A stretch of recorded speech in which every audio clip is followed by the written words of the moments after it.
Hi friends, ఎలా ఉన్నారు? అందరూ బాగున్నారా? మీరంతా బాగుండాలని మనస్ఫూర్తిగా కోరుకుంటున్నాను. నేను ఈరోజు చెప్పాలనుకున్నది ఏంటంటే, యూట్యూబ్ ఛానల్ ద్వారా చాలామంది వాళ్ళకున్న టాలెంట్ని ఉపయోగించి సక్సెస్ అవుతున్నారు. నాకు ఒక టాలెంట్ ఉంది, సాంగ్స్ పాడతాను. అది మీరు నా వీడియోస్ చూస్తే అర్థమవుతుంది.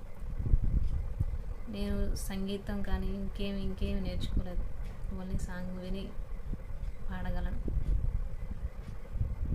నాకు ఒక చిన్న కోరిక ఉంది, ఒక స్టేజ్ పైన పర్ఫార్మెన్స్ చేయాలని. అది మీ అందరి బ్లెస్సింగ్స్ ఉంటే జరుగుతుందని నేను అనుకుంటున్నాను. నా సాంగ్స్ విని నచ్చితే లైక్ చేయండి, షేర్ చేయండి, మీకు తెలిసిన బంధువులకి, ఫ్రెండ్స్కి కామెంట్ కూడా చేయండి ఎలా ఉంది అనేది. అడగందే అమ్మాయినా పెట్టదంటారు, అందుకే మిమ్మల్ని అడుగుతున్నాను.